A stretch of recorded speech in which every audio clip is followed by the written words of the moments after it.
2.5 साल बाद, लगभग कहने वाला था कि मतलब मे भी फर्दर आगे।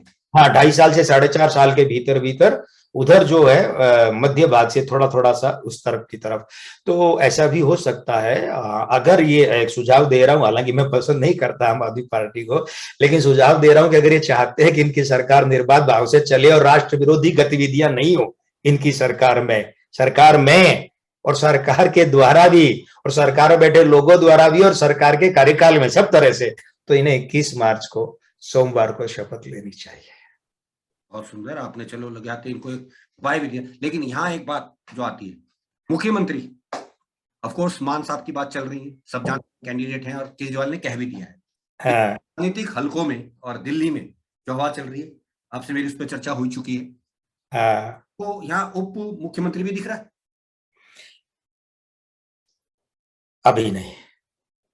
देखिए क्या है, यहाँ एक बात और कर लेते हैं। यहाँ मैं ज्योतिषी और उसके राजनीतिक विश्लेषक दोनों के रूप में रहूंगा। 17 अक्टूबर 1973 है, तो 8 और 1 9 और 2, तो 8 और हाँ, अभी एक बहुत खास बात है।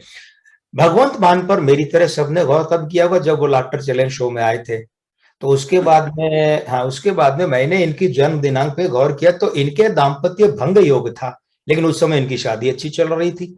ये 2009 की बात है, 9 क्या, 8 में, तो 8वां एपिसोड 2001 की बात है, जब वो सेकंड इसका सीजन चल रहा था लाफ्टर चैलेंज का।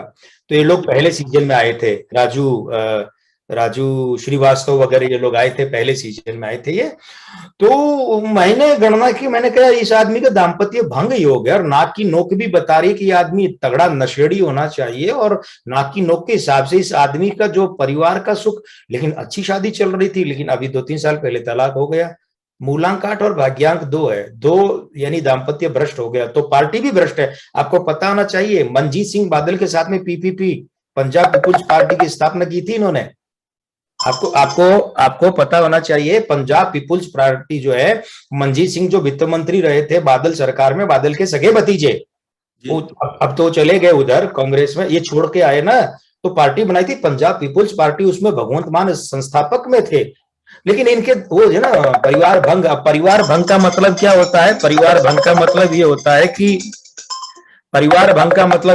है कि पार्टी भी भंग हो गई। तो मुझे मुझे ये जो आम आदमी पार्टी में भगवंत मान ज्यादा नहीं दिख रहे हैं, ये ध्यान दीजिएगा। 73 के हिसाब से इनको चल रहा अभी 49वां साल, ठीक है।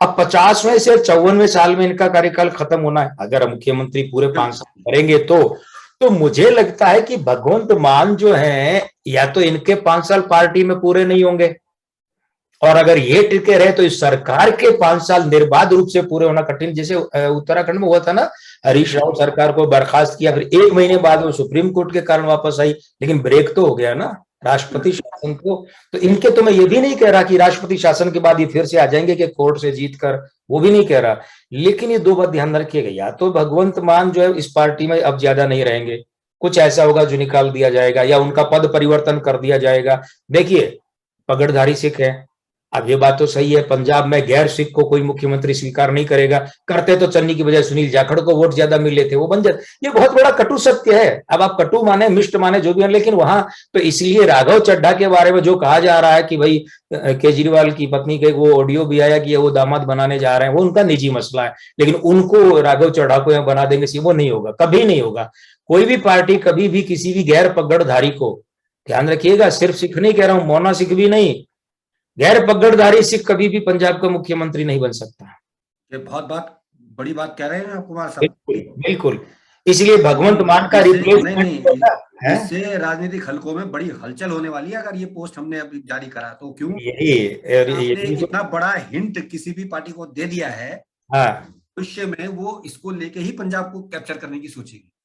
ये सही है, ये सही है। दूसरा क्या, एक और चीज बताऊं, इसीलिए मुझे लग रहा है कि अगर भगवंत मान को हटाया जाएगा ना, तो ये किसी प्रसिद्ध चेहरे को, जो केजरीवाल का स्टाइल है, किसी प्रसिद्ध चेहरे को लाके सीएम नहीं बनाएंगे, कोई ऐसे गुमनाम से पगड़धारी को लाकर बनाएंगे कि देखो हमने एक आम आदमी को फिर से मुख्यमंत्री। ये मैं जानना चाह रहा था, क्योंकि मेरी गणना जब परसों ये खबर आई और सबने, ऑफ कोर्स मेरी वाइफ ने भी बताया कि ऐसी खबरें फेसबुक में चल रही हैं, आपसे बात हुई, तो मैंने भी देखा कि ये तो दिख रहा था कि ये पूरा नहीं जा रहा है, लेकिन जो राघव की जो बात चल रही है उसका कुंडली तो खैर अभी हमारे पास नहीं है, लेकिन जितना हमने दिल्ली में हम रहते हैं, दिल्ली के वो हैं, जितना हमने पता कराया तो वो पता चला कि वो बात तो नहीं है जो आपने कही है कि भाई मुझे नहीं लग रहा कि वो बन रहा है।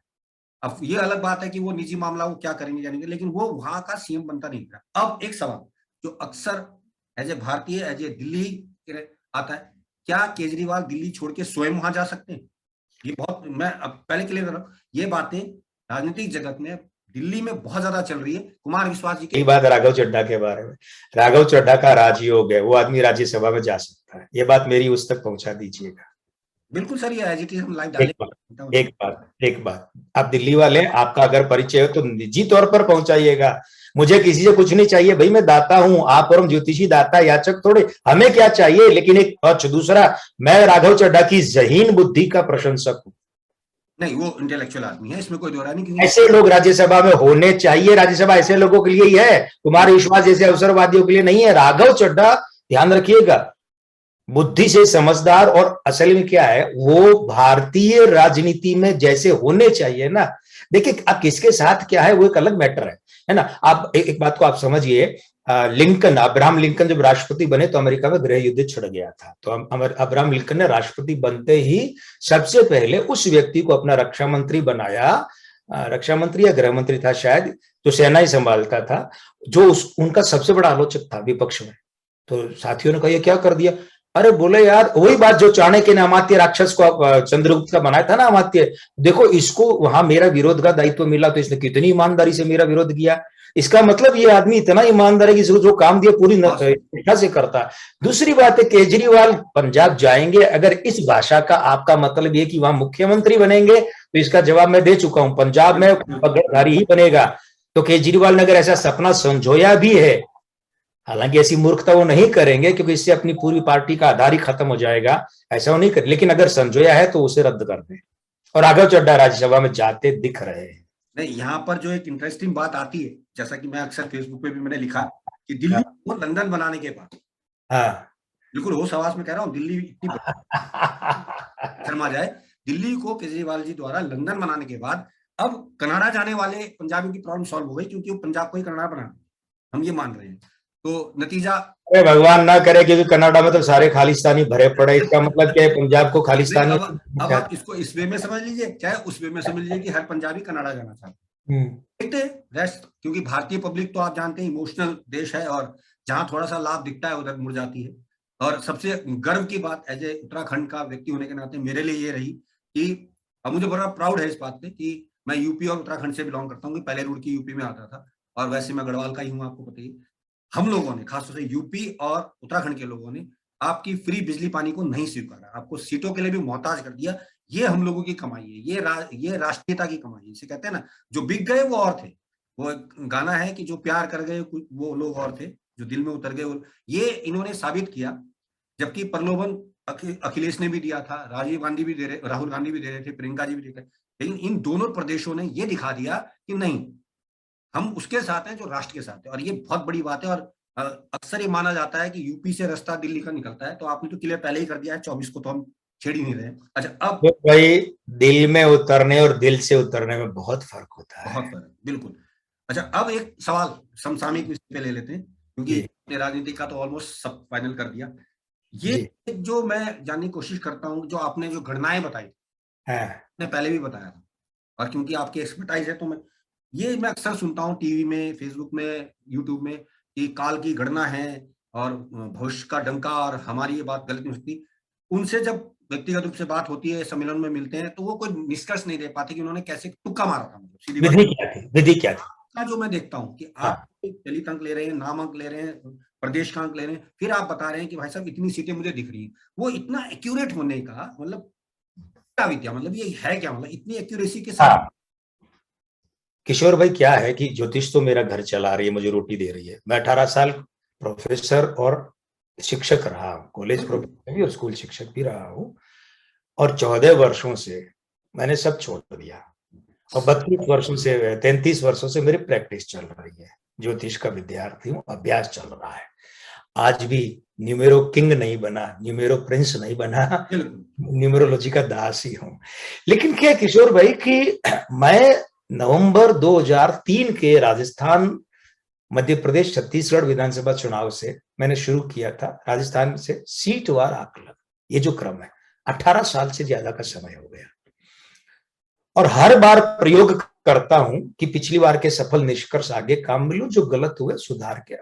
अब क्या होता है अब मैं इस स्थिति में आ गया हूं कि एक अच्छी खासी विधि इजाद, इस बार भी इन चुनावों के 8 विधियों से गणना करके बिल्कुल मैंने फेसबुक में आपका वो देखा था। हाँ, लेकिन किशोर भाई क्या है कि अब इसमें भी देखिए, राजनेताओं के कुछ की तो जन्म तारीख ही नहीं है।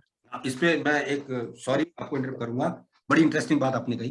राजनीति के लिए जो बेसिकली हम देखते हैं, जो आदरणीय मोदी जी की पत्रिका चल रही है, वो आपको हमें पता है ओरिजिनल, और हमें जो चल रही है उस पे नहीं, उस पे ही सब उन्हें महान बनाने पे लगे हैं। कमाल ये हो रहा है।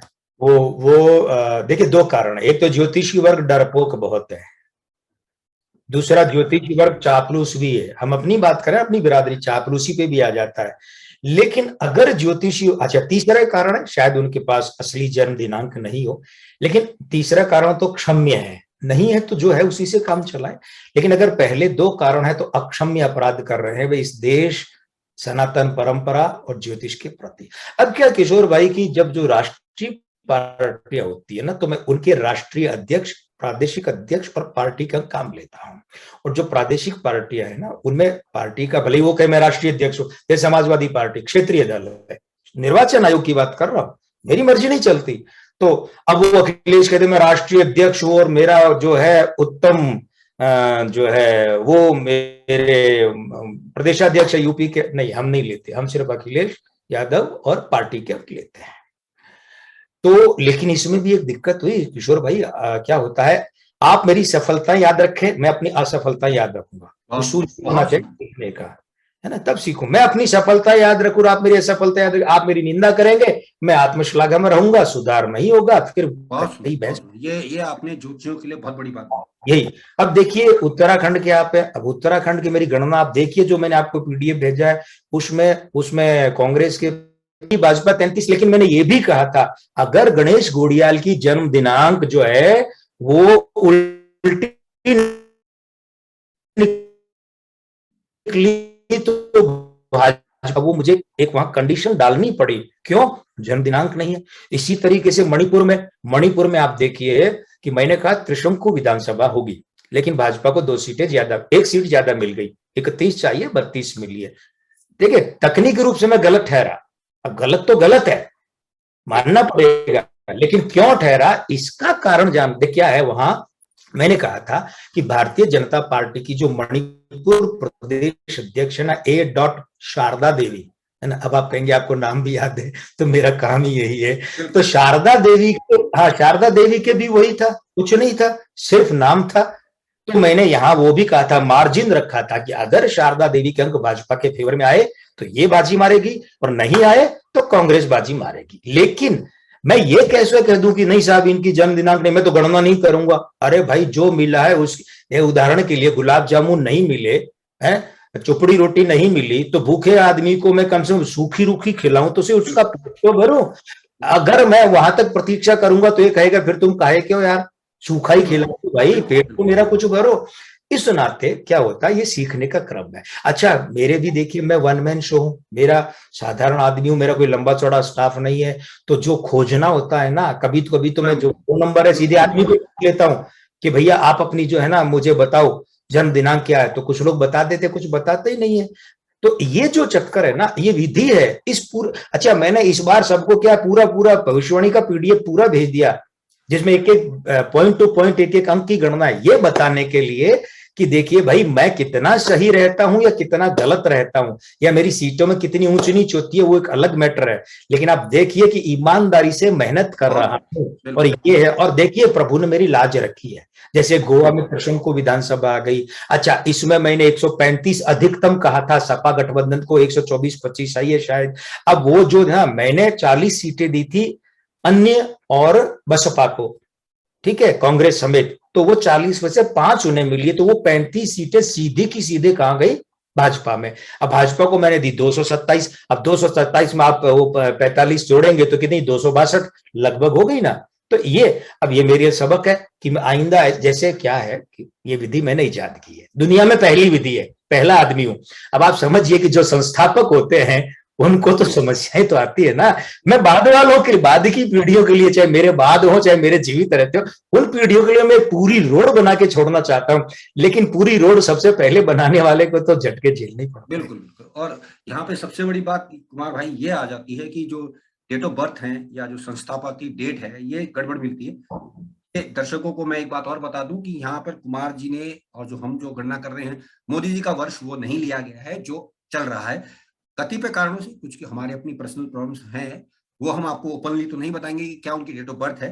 बस जो मैं अक्सर कुमार भाई से कहा करता था कि मुझे मोदी जी का जो है सिंह लगन लगता है, और वो वाकई लगा, और जो डेट हमारे पास है हम उस पर ही काम करते हैं। खैर वो एक मैटर ऑफ कंसर्न अलग हो जाएगा। अब जी से थोड़ा अलग चलते हैं क्योंकि राजनीति बहुत ज्यादा हो गई, और जो हमारे दर्शक हैं वो भी सोच रहे होंगे कि हम एक चर्चा पे आ गए। ये यूक्रेन रूस विवाद चल रहा है, इसमें क्या लग रहा है कि क्या ये तो तय हो गया, ये तो हमने भी देख लिया कि वर्ल्ड वार तो नहीं हुआ, लेकिन क्या लग रहा है, रशिया पीछे जा रहा है, यूक्रेन जीतेगा, मतलब क्या लगता है? क्योंकि जितने भी भारतीय ज्योतिषी थे, किसी ने 6 तारीख कही, किसी ने 11 तारीख कही, किसी ने कहा है 26 तक जाएगा वगैरह। आपको क्या लगता है कब तक ये चलने वाला?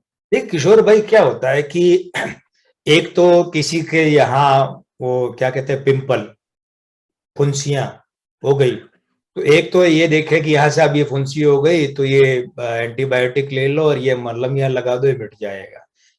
20 दिन बाद में, महीने भर बाद फिर हो गई।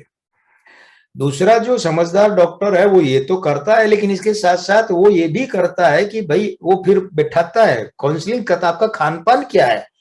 फिर वो जड़ पकड़ता, अरे यार आपके तो खान पान में नमकीन और तेलीय पदार्थ ज्यादा है, आप उसे बंद करो।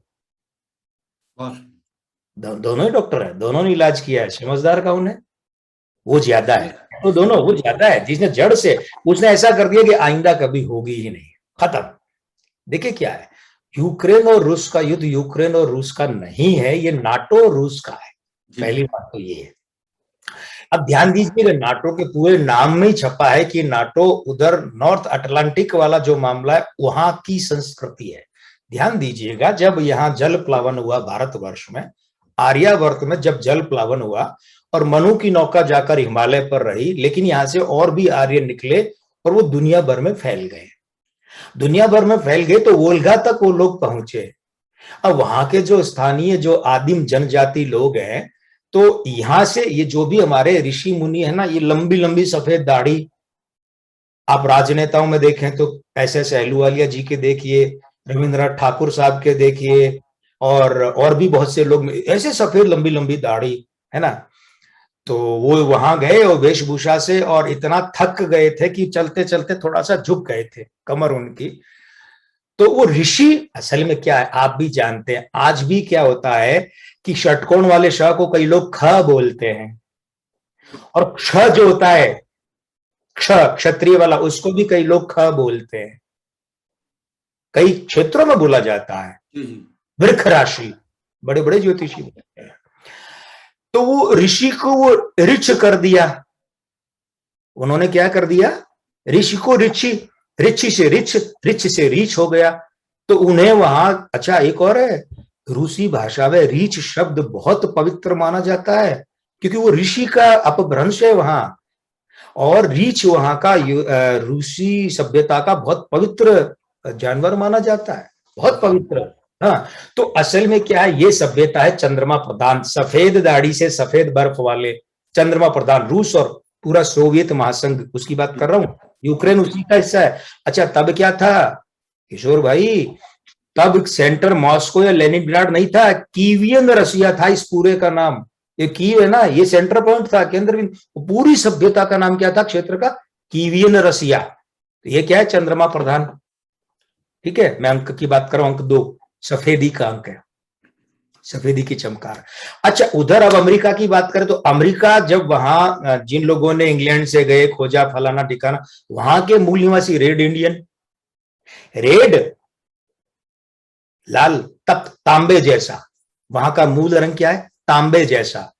तांबे में, तांबे का क्या हो गया, मंगल, वही जो चीन का मंगोल का है ना, मंगल, मंगल से उधर मंगोल बना। अगर आप देखें तो चीन और अमेरिका की सीमाएं बहुत निकट आती है, ग्लोब के दूसरी तरफ। हम सामने तो ऐसे देखते हैं 2D में, 3D में। तो वो सभ्यता है मंगल प्रधान। तो अमेरिका शुरू से ही आक्रामक है। हथियारों की 5 बड़ी कंपनियां है ना टॉप, वो अमेरिका की, और 50% हथियार अकेले अमेरिका बेचता है। और अभी भी 15,000 करोड़ रुपए के हथियार कल अमेरिका ने कहा है कि वो देगा, फोकट में थोड़ी देगा। पैसे नहीं लेगा तो कुछ और वसूल करेगा। तो उसको हमेशा अमेरिका युद्धरत क्यों रहता है? युद्धरत इसलिए कि वो मंगल प्रधान संस्कृति है भाई। और सिर्फ यूएसए नहीं, मैं सिर्फ यूएसए की बात नहीं कर रहा, पूरे अमेरिकन यानी उत्तरी और दक्षिण अमेरिका और इसके लगे हुए कैरेबियन सागर से वेस्ट इंडियन जिनको हम बोलते हैं, कैरेबियन सागर से लाल सागर तक का, ये उधर का दक्षिण अमेरिका तक का पूरा जो इलाका है, ये 2 महाद्वीपों और समुद्र का, ये सारा वो ही संस्कृति है।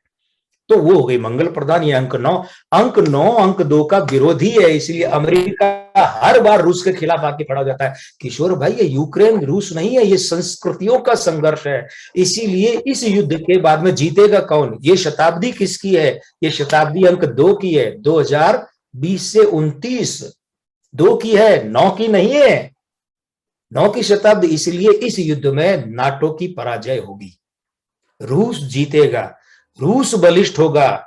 और अगली शताब्दी 2030 से 39 की भारत की जय जय। 10 साल में भारत दुनिया में झंडे झंडे गाड़ेगा। हाँ, यहाँ कई दंगे वंगे हो गए, वो अलग मैटर है। और रूस भारत सहयोग करेंगे। और जो मैंने आपको एक लिंक भेजा वही बात दोहरा रहा हूं, अंक 9 भारत का परम मित्र है, अंक 3 भारत बृहस्पति प्रधान, अंक 3 है। तो मंगोल चीन का अंक क्या है? 9। अमेरिका का क्या है? 9। रूस 2 वाला, 2 का अंक 3 जो है ना मित्र है, और अंक 2 3 का परम मित्र है। तो रूस और चीन भारत के साथ मिलेंगे। और एक वक्त आएगा शायद 2039 के बाद, 40 से 49 में, कि जब ये सेनाएं भारत के नेतृत्व में एफिल टावर, फ्रांस, वहां तक यूरोप में जाएगी और कोई बहुत बड़ा अभियान है उसको अंजाम देगी। लेकिन ये जो है युद्ध, ये युद्ध है, इसमें अंक 2 जीतेगा, अंक 9 हारेगा। ये बहुत बहुत बड़ी भविष्यवाणी आपने कर दी है, देख लीजिएगा। क्योंकि चीन को अक्सर माना जाता है कि भारत का विरोधी है, लेकिन आपका ये जो तरीका था एक्सप्लेनेशन का, लाजवाब। 2019 तक तो चीन से झटके लगेंगे भारत को, लेकिन 30 में, क्योंकि अंक 3 आते ही जो है पूरा 10 साल देखिए कैसे। और तब तक शी जिनपिंग यहां से हट चुके होंगे। अच्छा, अब ये सवाल उठता है, 2 महाशक्तियों का आपने क्लियर तो कर दिया, पुतिन और बिडेन की बात भी इसमें ही आ जाएगी ऑफ कोर्स। एक सवाल अक्सर मन में आता है, क्योंकि हम लोग ज्योतिष पे काम कर रहे हैं, आप अंक से कर रहे हैं, पुतिन का तो भविष्य क्लियर दिखता है कि उनके साथ है और वो जीत भी रहे हैं वो सब। बिडेन की जो बात आ रही है, जिसकी बड़ी फजीयत हो गई इस प्रकरण में नाटो के कारण, और वो ये माना जा रहा है कि अब लोग पछता रहे हैं कि उन्होंने ट्रंप को क्यों हटाया, या ट्रंप बहुत कुछ कर सकते थे इस मामले में, सब कुछ वो हो गया। बिडेन का भविष्य क्या लगता है? मैं अपनी एक ज्योतिषा आकलन से कहूं तो मुझे लगता है कि वो अपना पूरा कार्यकाल नहीं कर पाएंगे। बिल्कुल सही बात है। कमला हैरिस जो है वो अगली राष्ट्रपति दिखती है। हाँ, वो कब होगा वो भगवान जानता है, लेकिन ये मेरा आकलन है। हो सकता है दर्शकों ये गलत भी हो सकता है, लेकिन मैं मानता हूँ। लेकिन अंक से अगर हम लेते हैं तो हम चाहेंगे कुमार जी से कि बिडेन का क्या दिखता है, क्या पूरा कार्यकाल करते दिख रहे हैं? देखिए क्या है किशोर भाई कि बाइडेन की बात कर रहे हैं हम, जॉय बाइडेन। देखिए क्या है कि जॉय बाइडेन जो है, अभी पहले तो वर्तमान में बात करें, बाइडेन को 80वां वर्ष चल रहा है, 8 का अंक है, उनका मूलांक 2 और भाग्यांक 2 है। और ये उनके जीवन का बहुत बड़ा दुर्भाग्य है कि उनका स्त्री अंक खराब है और स्त्री ही उनकी नायब है। सेकंड लेफ्टिनेंट मतलब नायब उप राष्ट्रपति है। ये उनके जीवन का बहुत बहुत बुरा दौर है। और अगला वर्ष 81वां वर्ष, 9 का अंक है, और 1 और 8 यानी बॉस को नुकसान। तो वे बॉस है तो बॉस के रूप में उन्हें नुकसान है। और मूलांक 2 भाग्यांक 2 का 81वां वर्ष विरोधी है। तो देखिए 19 नवंबर 2023 तक बाइडेन का पद छूट सकता है, एक बात। और तब कमला हैरिस बने तब भी, और अगर बाइडेन का पद नहीं छूटे तब भी अगली बार बाइडेन नहीं आने हैं 24 में, ये तो है, बाइडेन नहीं आने हैं। अब रहा सवाल कि ट्रंप का, तो ट्रंप होते तो युद्ध ही नहीं होता, तो बात ही खत्म। युद्ध ही नहीं होता। उसका कारण क्या है? ट्रंप के उतने ही आक्रामक अंक है जितने पुतिन के हैं। एक बात ध्यान से देखिएगा, पुतिन के जन्म के बारे में आपको भी वो कथा पता चली होगी कि युद्ध में मृत समझ के उनकी मां को छोड़ दिया, फिर वो थोड़ा हिली डुली हॉस्पिटल ले गए, तो आग के गोलों में पैदा हुआ आदमी है ये। युद्ध तो ये आदमी, देखिए ऊंच नीच युद्ध में होती है, कोई युद्ध ऐसा नहीं होता जिसमें सपाट जीत मिलती है, कोई मैच ऐसा नहीं होता जिसमें एक तरफा भले बोलो, एक तरफा का मतलब होता है कि आपको फील्ड में उतरना ही नहीं पड़े, आप जीत जाओ, वो बाकी तो लड़ना पड़ रहा है ना। देखिए इनका मूलांक 7 भाग्यांक 7 है और 70वां वर्ष चल रहा है। विजय सुनिश्चित रूप से पुतिन की है। और एक बात और ध्यान रखिएगा, 2023 पुतिन के यहाँ अलंकरण, यहाँ तुर्रा कलंगी लगाने जा रहा है। बहुत बड़ी उपलब्धि आएगी पुतिन के खाते में। और तब कोई बड़ी बात नहीं है कि बेलारूस, यूक्रेन और ये जो 2 इलाके यूक्रेन की इन्होंने घोषित किए हैं, ये क्रीमिया और ये सब जो है ना, कहीं ऐसा नहीं है कि रूस में मिला लिए जाए और बाकी सब लोग देखते रह जाए। अनुमान तो ज्योतिष गणना तो, क्योंकि रूस की पत्रिका मैंने देखी, लगता है कि यूक्रेन तो कब्जे में आ ही रहा है। विस्तार के अंक है उसके, बिल्कुल पूरे 7 साल। चलिए, बहुत अच्छी जानकारी आपने दे दी। अच्छा, अब एक सवाल अक्सर हो जाता है। भारतीय राजनीति में हमने बात कर ली और 2024 या 29 तक की हमने बात कर ली, रशिया यूक्रेन वगैरह भी बात हो गई। एक जो विशेष तौर पे बातें चल रही हैं या भारत के समकक्ष ये जो 3 कानून की बात की जा रही है, जनसंख्या विरोधी और क्या लगता है, मतलब इस साल हो रहा है ऐसा? देखिए, मैंने 29 दिसंबर 2021 को एक चैनल के दिए 1.5 घंटे के लंबे साक्षात्कार में मेरे एक साथ एक और महोदय थे, मेरे आपके हमारे वरिष्ठ अजय बांबी जी थे, तो उसमें एक सवाल के जवाब में कहा था, वही दोहराना चाहता हूं क्योंकि इस बार मैं अपने निजी वीडियो डाल नहीं पाया, यही चुनावी गणना की व्यस्तता के चलते समय नहीं मिला और अब तो लगभग 2.5 महीने बीत गए, अब क्या डाले। देखिए, इस वर्ष क्या है, ऐसे मोदी सरकार के अपयश योग चल रहे हैं, अपयश योग, बदनामी के, मोदी सरकार की यानी केंद्र सरकार की, भारत सरकार की बात कर रहा हूं। दूसरा, अमित शाह जी के जो है वो भी अपयश योग चल रहे हैं और 24 अक्टूबर से 6 महीने पहले का मतलब 24 अप्रैल से उनके अपयश योग प्रबल हैं। लेकिन इससे ये अपयश बढ़ेगा कैसे कि कोई बहुत बड़ा निर्णय होगा जिससे कोई खास समुदाय और खास संप्रदाय या खास कोई फिरका है वो आहत होगा या जो भी हो वो सड़कों पर आएगा। और मुझे एक बार फिर से शाहीन बाग की तरह सड़कों पर, हिजाब बहुत छोटा सा मुद्दा है, मैं इसे बड़ा नहीं मान रहा, तो ये तो बात ही नहीं। हाँ ये नहीं, लेकिन सड़कों पर कानून और व्यवस्था की दंगों जैसी स्थिति मुझे दिख रही है। भगवान ना करे ऐसा हो, मैं ये भी प्रार्थना करता हूं कि मेरी ये भविष्यवाणी गलत सिद्ध हो, लेकिन जो दिख रहा है मैं वो कर रहा हूं, बाकी तो वही जो राम रची रखा। तो वो कोई एक ऐसा निर्णय ये सरकार लेगी, गृह मंत्री के रूप में अमित शाह लेंगे, कोई और मंत्री नहीं लेगा, तो इसका मतलब या तो फिर वो हो सकता है कॉमन सिविल कोड हो या ये हिजाब का मामला बड़ा विस्फोटक हो जाए, लेकिन फिर भी मैं इसे नहीं ले रहा, मार्जिन में मान सिविल कोड या ऐसा ही कुछ एनपीपीआर, ये जो है एनपीआर है, मुझे ये भी इतना दिख रहा है, तो बार बार घूम फिर के वही आ रहा है कि कॉमन सिविल कोड ही शायद, ये ज्योतिष कॉमन सिविल कोड नहीं बोल रही, वो तो कह रहे कोई संप्रदाय विशेष से जुड़ा मुद्दा ऐसा हो सकता है जो संप्रदाय विशेष माने हमारे अधिकारों का आना नहीं, हम पर आक्रमण है, मतलब वो माने और सड़कों पर आ जाए, पूरा हिंदुस्तान नहीं आएगा। पीछे क्या था, किसान वर्ग आया, जाट नहीं किसान आया, शाहीन बाग में लोग आए, उसके चलते ये था, किसान तो चल ही रहे थे उसी समय, तो ये जो था ना, सड़कों पर स्थिति आ गई थी, सड़कें जाम साल भर। तो मुझे लगता है कि ऐसी कानून और व्यवस्था की बीच में वो निर्णय भी या तो उसको रोकना पड़ सकता है लागू करना, या उसको वापस लेना पड़ सकता है, अन्यथा सुप्रीम कोर्ट उस पर रोक लगाएगा, लेकिन बवाल होने के बाद। चलिए, तो दोस्तों आज के लिए इतनी चर्चा बहुत होगी और समय कुमार जी का भी बहुत कीमती है और हम तो ऑफकोर्स आपके सामने आते ही रहते हैं। तो आज के लिए दोस्तों इतना ही, और फिर हम इसी फर्दर चर्चा को अगर आगे आप लोग चाहेंगे, अगर रिस्पांस मिलता है तो हम समय समय पे करते रहेंगे। कुमार जी तो हमारे साथ हमेशा से जुड़े ही रहते हैं। तो बहुत अच्छा रहा सर आज की चर्चा आपने, और भारतवर्ष के लिए बहुत अच्छी बात बता दी आपने, और विशेष तौर से हम योगी जी की बात कर रहे थे, आम आदमी पार्टी की बात भी, लगभग सभी राजनीतिक परिप्रेक्ष्य को हमने देख लिया। रिसेंटली अभी तो कहीं कुछ ऐसा हो रहा नहीं है, लेकिन चलते चलते एक बात और प्रश्नात्मक रूप से अभी आई है। ये जो एक फिल्म चली कश्मीर फाइल्स के बारे में, इसके विषय में मैं चाहूंगा थोड़ी सी टिप्पणी आप जरूर करें, क्योंकि आप बहुत अच्छे फिल्म आलोचक भी रहे हैं, राजनीतिक समालोचक तो है ही हैं, अंक शास्त्री भी जानते हैं, साथ साथ आप जो फेस की जो रीडिंग करते हैं बेहतरीन। क्या लग रहा है कि ये एक ट्रेंड सेटर हो रही है भारतवर्ष के लोगों को इकट्ठा करने के लिए, जो कि हवा चल रही है? दो बातें कर लूं किशोर भाई, एक तो मेरा दुर्भाग्य कि मैं कल देखने की सोच रहा हूं, अब तक देख नहीं पाया फिल्म, ट्रेलर ही जो इसके आ रहे हैं वो देखे हैं, मोबाइल पर उपलब्ध है, मैं नहीं देखना चाहता मोबाइल पर। 2 कारण है, एक तो मोबाइल पर ये फिल्म देखना इस फिल्म की मूल भावना के साथ विश्वासघात है, मैं नहीं कर सकता, क्योंकि राष्ट्रीय संचेतना की फिल्म है, ये बॉलीवुडिया फिल्म नहीं है, ये भैया वो सड़क छाप फिल्म नहीं है, ये फिल्म गंभीर राष्ट्रीय सांस्कृतिक राजनीतिक सामाजिक दस्तावेज है। तो जो मैंने इसके देखे हैं कट्स देखे हैं इसके, जो इसकी क्लिपिंग देखी है, देखिए ये तो ठीक है कि ताशकंद फाइल्स के समय ही विवेक अग्निहोत्री ने कहा था कि मैं कश्मीर फाइल्स बनाऊंगा, तो वो सब तथ्य मैंने अध्ययन किए हुए हैं।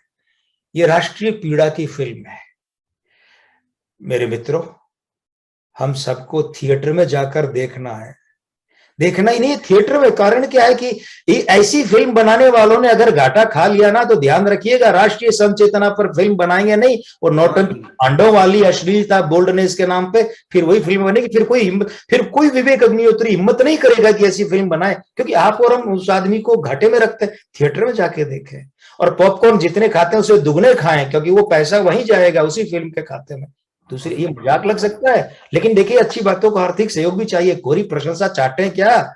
विवेक अग्निहोत्री ताशकंद फाइल्स बनाई थी, चली नहीं, क्योंकि हमने देखा। अच्छा एक और एक षड्यंत्र है मित्रों, हमें वो तोड़ना है। कई थिएटरों में बाहर हाउसफुल के बोर्ड लगा दिए, ठीक है, और अंदर 25-30% ही टिकट बांटे हैं, जानबूझ को इसको फ्लॉप करवाना चाहते हैं। आप और मैं कहते हैं हाउसफुल है, टिकट नहीं दे रहे, और अंदर क्या है 25-30% लोगों को ही टिकट दिया है, और फिर ये कहेंगे देखिए फिल्म फ्लॉप रही, कमाई। ये बहुत बड़ा षड्यंत्र है, और ये उन्हीं लोगों का षड्यंत्र है जो या तो बोल्डनेस के नाम पर नंगई परोसते हैं हमें, और या फिर जो वामपंथी चश्मे से इस हिंदुस्तान का सत्यानाश करने पर तुले।